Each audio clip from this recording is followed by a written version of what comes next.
Hey everyone, I have a new history video on the evolution of single-player modes in fighting games coming out in a few weeks, but I recently played a new fighting game and just had to tell you about it.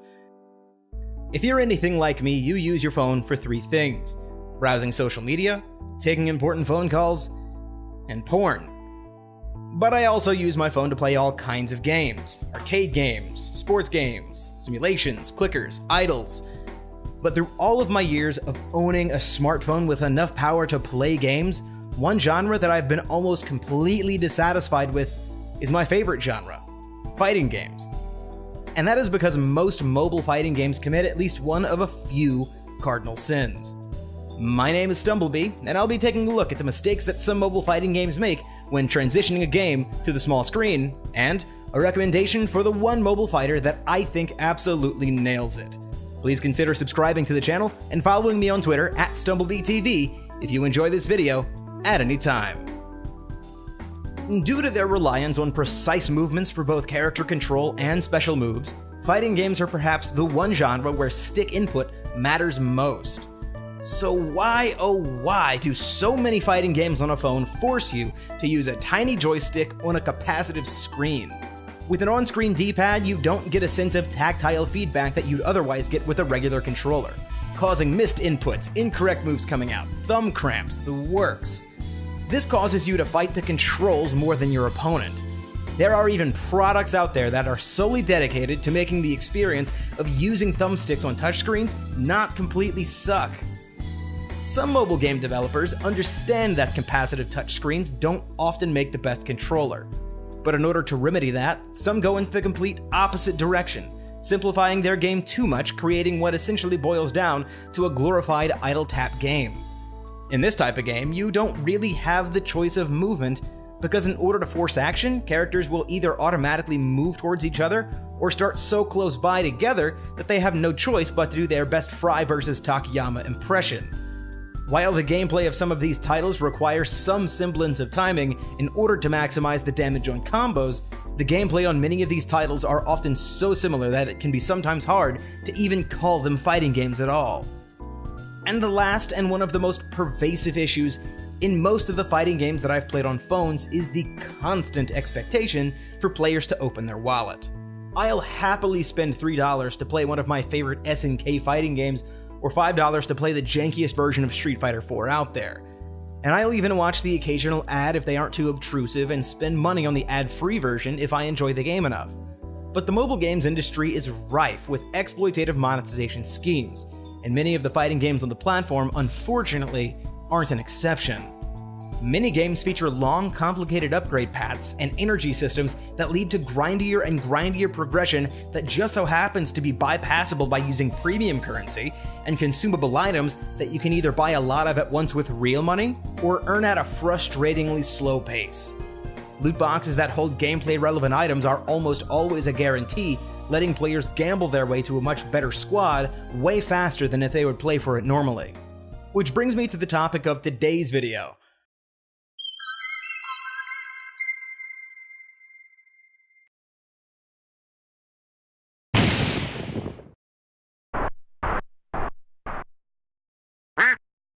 Welcome to the world of Flappy Fighter.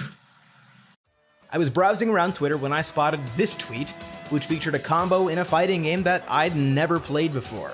It looked and sounded fun enough, so I clicked on some links and found that it's a game called Flappy Fighter, a satirical take on the 2013 viral smash Flappy Bird.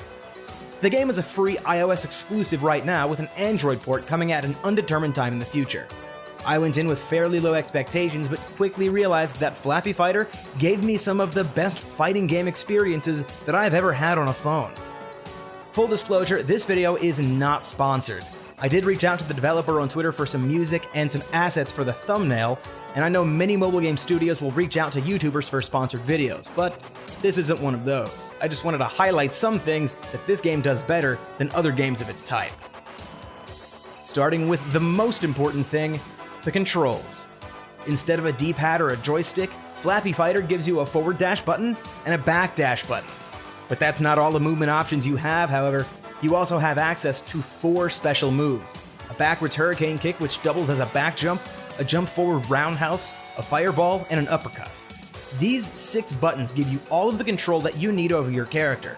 And even without a D-pad nor any ability to walk slowly, you can still accurately position your character anywhere you want on the screen, allowing you to play a keep-away game with fireballs or an up-close game where you're rushing your opponent down.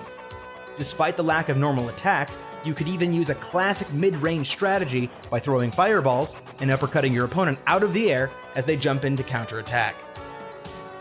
Even though you're just tapping on a screen to move and attack, the concessions made to the mobile platform don't mean that this is anything other than a full-fat fighting game experience.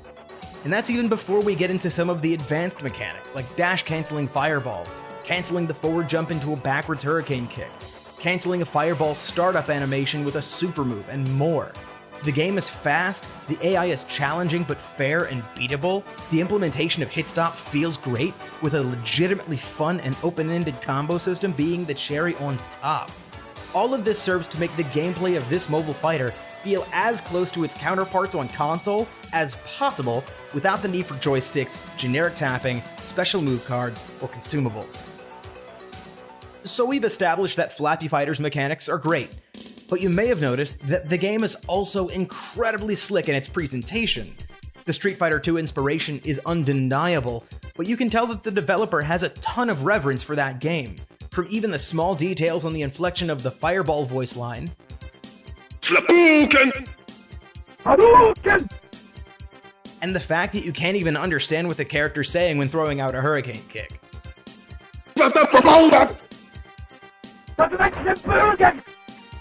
Flappy Fighter is also unique in the sense that it's not trying to be anything other than a rock-solid mobile fighter. There's no way to upgrade your character's strength, no premium in-game currency, no unlock timers, and no game-changing loot boxes. The monetization strategy at play here is more than fair. The game will occasionally show you a skippable ad when moving from one menu to another, and will sometimes give you the option to watch an unskippable ad in full for a chance to unlock an alternate color. You can also disable ads and unlock all of the colors for $4, which feels like it's absolutely worth it. Flappy Fighter's developer is promising a roadmap of future updates for his game, including new characters, stages, and more. And as I said earlier, he's also looking into porting his game for Android. But if you have an iPhone or an iPad right now, you owe it to yourself to download this fantastic game. It's 30 megs, so it won't damage your data cap, and if you do decide to play it, I hope you see what I mean when I say that it's my new favorite mobile fighting game. Now, if you do have an Android, I would like to recommend the game Footsies by Hi-Fight TV. It's a really good 2-player game that focuses on teaching you the basics about the mid-range footsie game for fighting games. So what fighting games are you playing on your phone? Have you tried Flappy Fighter? Let me know in the comments below, and once again, if you enjoyed this video, subscribe to my channel and/or follow me on Twitter at StumbleBeeTV. I'll be seeing you in a few weeks with a new video on the history and evolution of single-player modes in fighting games. Peace out.